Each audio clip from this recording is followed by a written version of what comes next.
शांति। इस संसार चक्र में हर बात का दो पहलू होते हैं। चाहे कोई भी बात ले लो, उसकी भी एक आदि और अंत होती है। कोई भी बात में सुख या दुख होता है, हार या जीत होती है। इसी प्रकार मनुष्य जीवन में पुरुषार्थ और प्रारब्ध, ये दो बातें हैं कि जिन दो बातों के आधार पर जीवन चलता है और उसी में ही मनुष्य जन्म पुनः जन्म अनेक जन्म बिताते रहते हैं, पुरुषार्थ करता जाता और उसके फल स्वरूप प्रारब्ध प्राप्त होता जाता है। लेकिन आज के युग में कई बार कई लोग इस पुरुषार्थ और प्रारब्ध के महत्व को समझते नहीं हैं और इसलिए कर्म करते समय जब ध्यान नहीं रहता है कि ये पुरुषार्थ या ये कर्म किस फल की प्राप्ति कराएगा, और जब फल प्राप्त करने का समय आता है उस समय वो परमात्मा को दोषी बनाने लगता है कि ऐसा फल मुझे क्यों दिया, ये समझ में नहीं आया। परंतु करते समय वो भूल गया था कि मुझे किस विधि से उसको करना चाहिए था। तो इसलिए पुरुषार्थ को अच्छी रीति से एक नेचुरल रूप में बनाना हो तो उसके लिए जीवन में हमेशा चार बातों को स्मृति में रखना आवश्यक है कि जिन चार बातों के माध्यम से जीवन में पुरुषार्थ स्वाभाविक हो जाएगा, मेहनत नहीं लगेगी परंतु निरंतर हो जाएगा और उसके फल स्वरूप अति श्रेष्ठ प्रारब्ध को व्यक्ति स्वतः प्राप्त कर सकता है। वो चार बातें जो जीवन में स्मृति में रखनी होती है वह है, सबसे पहली बात भगवान की स्मृति हो। दूसरी बात भगवान में भावना हो। तीसरी बात भावी को याद रखना है और चौथी बात भाग्य को याद रखना है। तो भगवान, भावना, भाग्य और भावी, इन चारों बातों को सदा स्मृति में रखने से व्यक्ति का पुरुषार्थ स्वतः नेचुरल हो जाएगा, स्वाभाविक हो जाएगा। भगवान की स्मृति हर कर्म करते समय स्वाभाविक जीवन में हो। जैसे व्यक्ति को अपनी स्मृति, अपने अहम की स्मृति या स्वमान की स्मृति स्वतः रहती है, वो अपने आप को कभी भूल नहीं पाता है कि मैं कौन हूं और मैं क्यों ये कर्म कर रहा हूं। तो अपने आप को भूलना जिस प्रकार कठिन है, उसे अपने साथ में अगर परमात्मा की स्मृति, भगवान की स्मृति को जोड़ लिया जाए तो सोने में सुहागा हो जाता है और वो परमात्मा की स्मृति से हर कर्म उसके स्वतः श्रेष्ठ बन जाते हैं। क्योंकि जिसका साथी स्वयं भगवान हो उसको क्या रोके आंधी और तूफान। यही कहा जाता है ना कि भगवान का साथ हो, भगवान का हाथ हो तो कभी भी व्यक्ति को कोई भी प्रकार की तकलीफ जीवन में हो नहीं सकती है। सर्वशक्तिमान का साथ हो तो वो शक्तिशाली स्वतः बन जाता है, उसको किसी भी बात का कभी जीवन में भय आ नहीं सकता है। तो भगवान की स्मृति को नेचुरल बनाना आज के युग में आवश्यक है। जैसे व्यक्ति किसी न किसी व्यक्ति का आधार लेना चाहता है, बिना किसी के साथ लिए कोई कर्म नहीं कर सकता है। हर वक्त जब वो खुद भी कर्म करना आरंभ करता है उस समय ये जरूर पहले सोच लेता है कि इस कार्य के लिए मैं किसकी मदद लूं, कि जिसकी मदद से वो कार्य सहज हो जाएगा, स्वतः हो जाएगा, मेहनत नहीं लगेगी। तो इंसान का आधार लेना वो पसंद करता है, ढूंढता है। लेकिन अगर साथ साथ में ये भी उसको स्मृति में हो कि अरे भगवान का भी मैं साथ ले लूं तो वहां वो कार्य कितना सरल हो जाएगा, कोई इंसान के भी साथ की आवश्यकता नहीं होती है। और अगर इंसान जो है उस साथ की आवश्यकता होती भी है, तभी भी भगवान उसको निमित्त बना देता है, भगवान उसकी बुद्धि को बदल देता है और वो स्वतः अपने को साथ देने आ जाते हैं। तो ये है परमात्मा स्मृति का एक चमत्कार, या परमात्मा स्मृति की कमाल, या परमात्मा का साथ हो तो क्या नहीं प्राप्त हो सकता है। दूसरी बात कि परमात्मा का साथ लेने के लिए भावना अति आवश्यक है। जैसे इंसान को इंसान में भी भावना रखना पड़ता है, चाहे दोस्ती की भावना हो, मित्रता की भावना हो, बड़ेपन की भावना हो, या अपने शरीक के साथी की भावना हो। कोई न कोई जब तक प्यार की भावना नहीं होती है तब तक वो व्यक्ति का साथ भी सही रूप से नहीं ले सकता है। इसी तरह भगवान का साथ का अनुभव करने के लिए भी उसमें भावना अति आवश्यक है। और वो भावना कैसे जागृत करे, जिसको भक्ति में अनेक रूप से हमने याद किया कि त्वमेव माताश्च पिता बंधु सखा गुरु, सब कुछ तुम ही हो, ये गाया हमने। परंतु इस संबंध के माध्यम से उस भावना से उसको याद नहीं किया। और इसी भावना को दूसरे शब्द में भक्ति कहा गया है। क्योंकि भक्ति माना क्या, हम भगवान की भक्ति तो करते हैं, लेकिन भक्ति में अगर भावना न हो तो वो भक्ति भी अधूरी हो जाती है। तो भक्ति माना ही भावना, भाव, हमारा भगवान के प्रति क्या भाव है। और जहां ये भाव आ जाता है तो वहां और भी अच्छी तरह से हम उसके समीपता का, उसके साथ का अनुभव कर पाते हैं। तो कोई ना कोई संबंध, जो संबंध हमें अति प्रिय लगता हो, चाहे उसको मित्र के रूप में, चाहे उसको माता पिता के रूप में, चाहे उसको सखा के रूप में, साथी के रूप में, सतगुरु के रूप में, जो भी संबंध हमें अति प्रिय लगता हो, उस संबंध के रूप में, उस भाव में आकर के उसको याद करना, उसके साथ का अनुभव करना। और जहां भगवान और भाव या ये भावना है तो वहां उस याद में भी एक शक्ति है कि जिसको कहा जाता है योग बल, एक याद का बल है। और वहां अगर कर्म करते हैं तो वो कर्म स्वतः श्रेष्ठ कर्म होने लगेगा। उस कर्म में कभी कोई तकलीफ नहीं हो सकती है, वो कर्म कभी कोई गलत कर्म हो नहीं सकता है, क्योंकि वहां परमात्मा की स्मृति है, परमात्मा का साथ है। तो अगर हम गलत कर भी रहे हैं तो भगवान जिम्मेदार हो जाता है उसको ठीक करने के लिए, और वो हमसे स्वतः ठीक कराएगा ही। तो वहां कर्म हमारे श्रेष्ठ कर्म बन जाते हैं, क्योंकि उस कर्म को योग बल प्राप्त है। तो कर्म को योग बल की प्राप्ति होने से वो कर्म श्रेष्ठ कर्म हो जाता है, और उस कर्म में भी एक श्रेष्ठ बल मिल जाता है, जिसको कर्म का बल कहते हैं। तो जहां ये योग बल और कर्म बल, दो बल इकट्ठे हो जाए, तो वहां वो कर्म के माध्यम से भाग्य कैसा होगा, भाग्य इतना सुंदर होगा, क्योंकि कर्म से ही तो भाग्य बनता है। कर्म अगर श्रेष्ठ है, कर्म में अगर योग बल शामिल है, तो भाग्य स्वतः श्रेष्ठ हो जाता है।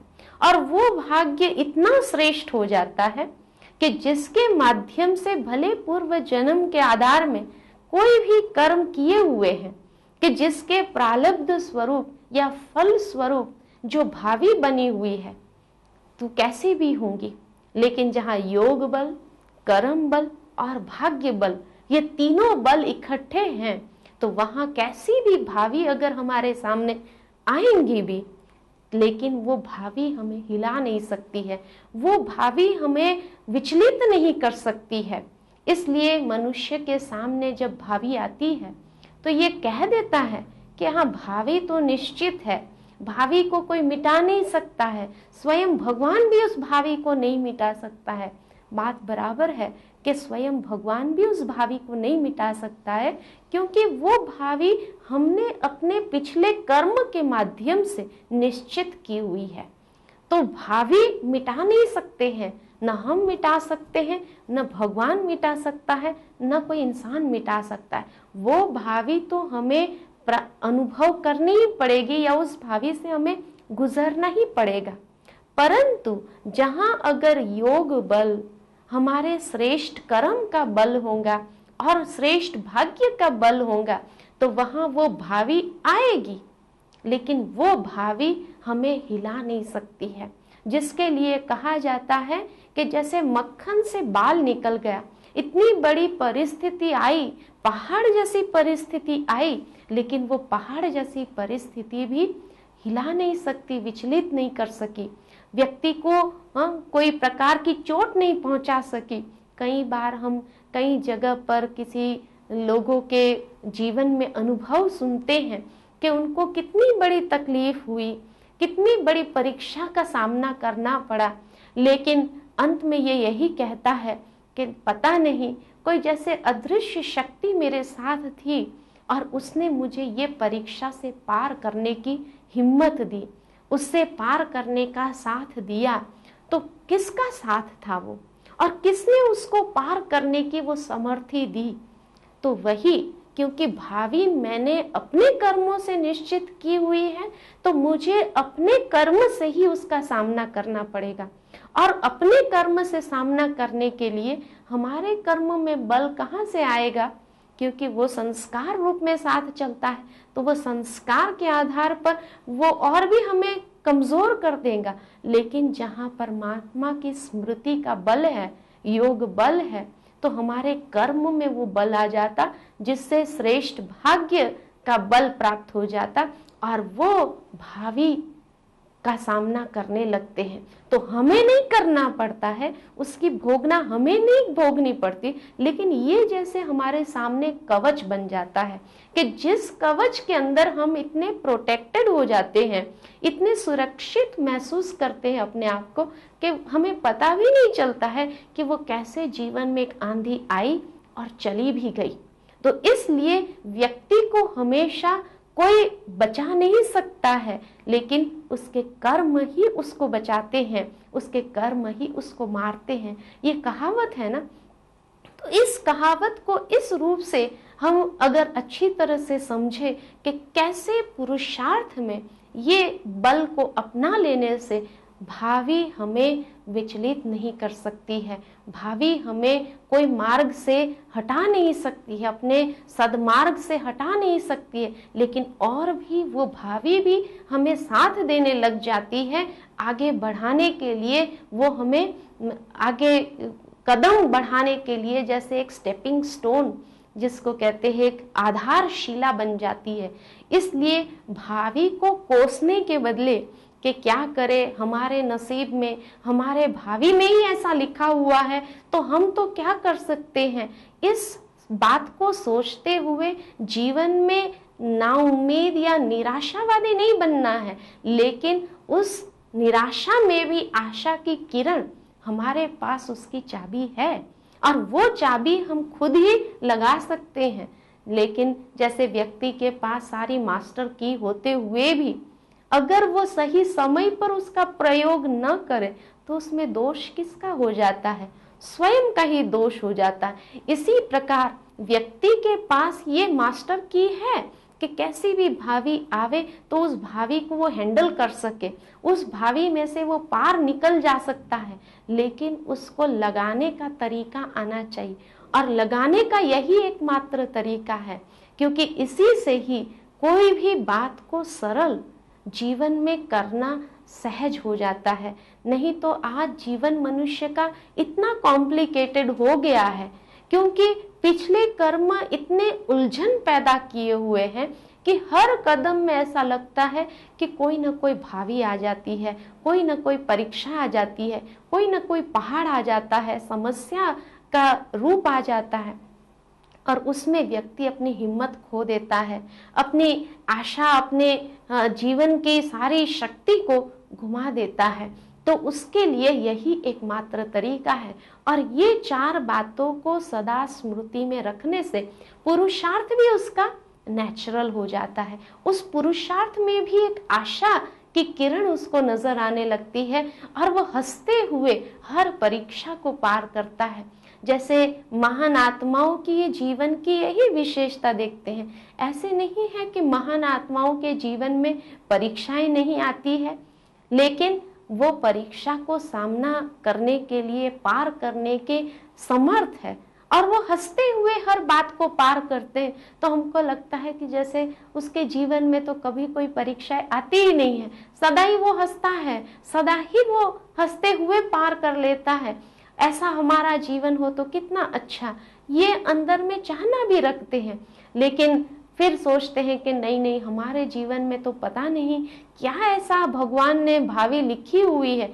भगवान ने नहीं लिखी है, ये बात हम सदा स्मृति में रखें कि भगवान ने ऐसी भावी नहीं लिखी है। उसने तो भावी की लिखने की कलम हमारे हाथ में दे दी है, और वो कलम है हमारे कर्म, कि जिस कर्म रूपी कलम से हम वो भावी निश्चित करते हैं। तो इसलिए भगवान का साथ हो तो योग बल प्राप्त हो जाएगा और उसी से श्रेष्ठ कर्म करने की शक्ति आएंगी, कि जिस श्रेष्ठ कर्म करने से कर्म का बल भी प्राप्त होगा और उससे हम इतने श्रेष्ठ भाग्य बनाते जाते हैं कि जिसके माध्यम से आने वाले समय में हम और भी अच्छी तरह से वो भाग्य का अनुभव, वो प्रारब्ध का अनुभव भाग्य रूप में अनुभव कर सकेंगे। आज भी जब किसी के जीवन को देखते हैं, बहुत ही अच्छी तरह से भाग्य प्राप्त है, तो क्या कहते हैं, ऐसा लगता है जैसे स्वयं भगवान ने उसका भाग्य बनाया है। तो भगवान ने भाग्य कैसे बनाया है? जब उसने जरूर भगवान को अपना साथी बनाया होगा, तब तो भगवान ने उसका भाग्य बनाया। तो इसी प्रकार हम भी अगर भगवान को अपना साथी बना ले तो भगवान क्या हमारा भाग्य नहीं बनाएगा? भगवान हमारा भी भाग्य ऐसा ही बनाएगा। और इतना अच्छा भाग्य कि जो आज तकलीफें जीवन में महसूस हो रही है, जो बातें हमें दुखदाई महसूस हो रही है जीवन में, वो आने वाले समय में सुखदाई बन जाएगी। लेकिन उसके लिए बस भगवान को साथी बनाना पड़ेगा। अगर भगवान को साथी नहीं बनाएंगे और उसको साथ नहीं रखा, तो कैसे ये हम उम्मीद कर सकते हैं कि हम जीवन को सुखदाई या अच्छी प्रारब्ध वाली बना सकते हैं? तो दूसरे के जीवन को जब उस रूप में देखते हैं, उस समय भी कम से कम हम अपने मन के अंदर ये संकल्प तो ले आए कि जरूर उसने ऐसे कौन से कर्म किए हैं जिस कर्म के कारण उसको ये भाग्य प्राप्त हुआ है। तो भाग्य बढ़ाना या भाग्य को कम करना, ये तो हमारे हाथ में है। जैसा हम अपना भाग्य बनाना चाहते हैं वैसा हम बना सकते हैं, और उसी भाग्य के आधार पर वो भावी वैसी ही हम अपनी बना सकते हैं, जिस भावी को भावी रूप में कोसेंगे नहीं, लेकिन जिस भावी को प्रारब्ध रूप में अनुभव करेंगे। तो आने वाले समय के लिए परमात्मा हमें यही एक सुंदर टेक्निक बता रहा है कि किस प्रकार हम अपने जीवन में ये श्रेष्ठ प्रारब्ध को प्राप्त करें। और उसी के लिए जो पुरुषार्थ, आज हम भले भौतिक चीजों को इकट्ठा करने में लगे हुए हैं और उसके लिए जो अलग अलग तरीके अपना रहे हैं कि पता नहीं ये तरीके अपनाने से हम अपने जीवन में सुख अनुभव करेंगे, ये चीज करने से हम सुख को प्राप्त करेंगे, शांति को प्राप्त करेंगे। लेकिन आज पूछ लीजिए उन व्यक्तियों को जिनके पास भौतिक साधन सब उपलब्ध है, कि वो जीवन में सुख शांति का अनुभव कर पा रहे हैं? वो जीवन में चैन की नींद सो पा रहे हैं? क्यों नहीं सो पा रहे हैं? क्यों नहीं सुख शांति कोसों दूर अपने से अनुभव होने लगती है? उसका कारण यही एक छोटी सी बात है कि कर्म में बल नहीं है और कर्म इतने निर्बल होते जा रहे हैं, और इस प्रकार से और गलत या कमजोर माध्यम को अपनाते हुए अपने जीवन जीने लगे हैं। और उसमें भी साथ साथ ये विकारों रूपी जो बुराइयां आ गई है, उसके आधार पर जो जीवन जीने की एक शैली बना ली है हमने, तो वो शैली से हम कैसे अच्छी प्रारब्ध को प्राप्त कर पाएंगे? इसीलिए कहते हैं कि मनुष्य अपने विनाश करने पर ही तुला हुआ है, वो और कुछ नहीं कर रहा है। जो भी साधन बना रहा है, जो भी बातों को अपनाता जा रहा है, उन बातों से, उन साधनों से वो अपना ही विनाश निश्चित कर रहा है। तो ऐसे विनाश के मुख में जाने के बदले क्यों नहीं हम ये एक सीक्रेट को अपने जीवन में समझ ले और उसका प्रयोग करके तो देखें। अगर प्राप्ति नहीं हुई तो फिर आप स्वयं ही अपने जज बन सकते हैं और उस अपने जीवन को उस रूप से मोड़ सकते हैं। लेकिन ये अनुभव के माध्यम से हम बता रहे हैं कि जीवन में अगर सदा काल का सुख, शांति, आनंद, प्रेम की प्राप्ति करनी हो तो भगवान को अपना साथी बना लो। और सिर्फ साथी स्वार्थ के माध्यम से नहीं बनाना, लेकिन ये सोच के नहीं कि हाँ उसको साथी बनाएंगे तो ऐसा होगा, ये स्वार्थ के दृष्टिकोण को नहीं अपनाना, लेकिन उस भाव से, उस भावना से कि जो हमने भक्ति में अनेक प्रकार के भाव जागृत करने के साधन अपनाए, भक्ति में अनेक प्रकार के भजन गाए, अनेक प्रकार की उसकी स्तुतियां, महिमा की, उन भाव को अब संबंध के माध्यम से जागृत करें कि जो संबंध की कमी जीवन में महसूस हो रही हो, वो संबंध के माध्यम से उसको अपना ले, अपना बना ले। और जब उसको अपना बना देते हैं तो कई बार ये देखा गया है कि कभी कभी हम उस संबंध को निभाने में थोड़ा बहुत ऊपर नीचे भी कर लेंगे, क्योंकि मनुष्य जो ठहरे, लेकिन भगवान तो संपूर्ण है, वो कभी संबंध निभाने में कमी नहीं रखता है, वो संबंध वफादारी से निभाता है। और ऐसे वफादार संबंध निभाने में कि जिसके माध्यम से कई बार अंतर से यही निकलता है कि कमाल है भगवान आपकी कि जो आपने ऐसा हमें शक्ति दी, ऐसी हमें सावधानी दी और ऐसा हमें भाग्य दिया। तो पुरुषार्थ को सरल बनाना और श्रेष्ठ प्रारब्ध को प्राप्त करने का यही एकमात्र तरीका है। अच्छा, ओम शांति। जीवन की चुनौतियों का सामना करना इतना मुश्किल क्यों है? क्या आप अक्सर जीवन के प्रति उदासीन हो जाते हैं? आप अपने मन का उसकी पूरी क्षमताओं के साथ प्रयोग करते हैं? 70% से अधिक रोगों का कारण मानसिक तनाव है। तो आइए अच्छे स्वास्थ्य के लिए राजयोग द्वारा अपने मन को स्वस्थ बनाएं। तनाव मुक्त जीवन का सुख लेने के लिए प्रजापिता ब्रह्मा कुमारी ईश्वरीय विश्वविद्यालय द्वारा सिखाए जाने वाले सहज राजयोग के माध्यम से अपनी मानसिक व आध्यात्मिक शक्तियों को पुनः जागृत कीजिए। किसी भी आयु, धर्म, संस्कृति अथवा राष्ट्रीयता वाले व्यक्ति इसे आसानी से अपना सकते हैं। विविध प्रशिक्षण जैसे स्वप्रशासन एवं नेतृत्व, तनाव मुक्त जीवन, सकारात्मक चिंतन आदि Brahma Kumari academy for a better world Mount Abu में आयोजित किए जाते हैं। अधिक जानकारी हेतु हमारी वेबसाइट bkwsu.com पर जाएं अथवा अपने स्थानीय सेवा केंद्र से संपर्क करें। उठ जाग मुसाफिर भोर भई,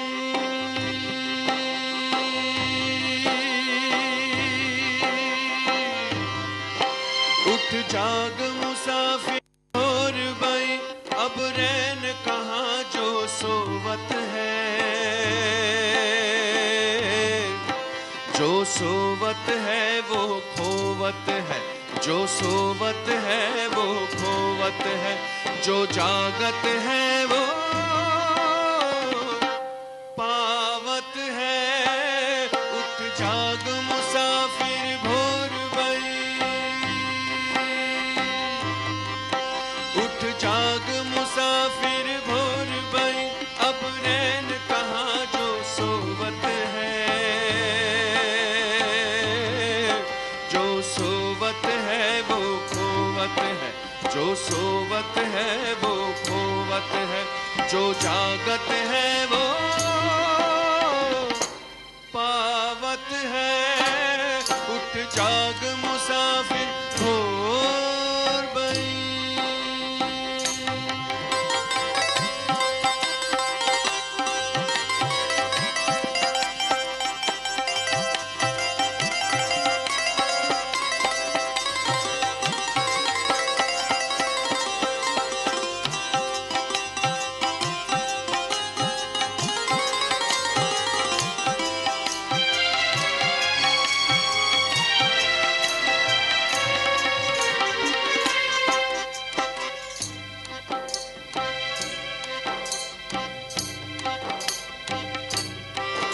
टुक नींद से अखियां खोल जरा, ऐ गाफिल रब से ध्यान लगा। टुक नींद से अखियां खोल जरा, ऐ गाफिल रब से ध्यान लगा। कि ये प्रीत करन की रीत नहीं, ये प्रीत करन की रीत नहीं, रब जागत है तू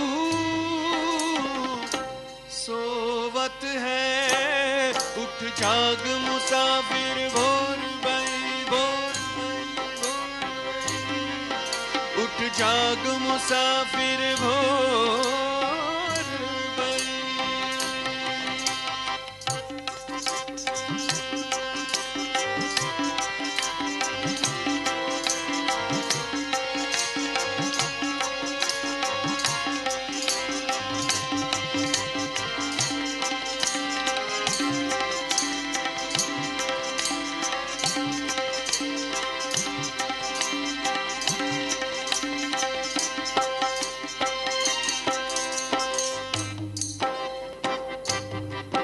जो काल करे सो आज कर ले,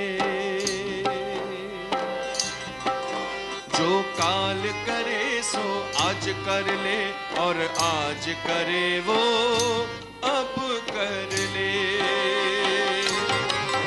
जो काल करे सो आज कर ले, और आज करे सो अब कर ले।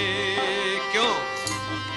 कि जब चिड़ियन खेती चुगड़ारी, जब चिड़ियन खेती चुगड़ारी, फिर पछताए क्या होवत है। उठ जाग मुसाफिर भोर भई, उठ जाग मुसाफिर भोर भई। अब रैन कहाँ जो सोवत है, जो सोवत है वो खोवत है, जो सोवत है वो खोवत है। जो जागत है वो पावत है। उठ जाग मुसाफिर भोर भई, उठ जाग मुसाफिर भोर भई। ओम शांति, ओम शांति। बड़ा है सुख कर ये मंत्र मन है, ओम शांति।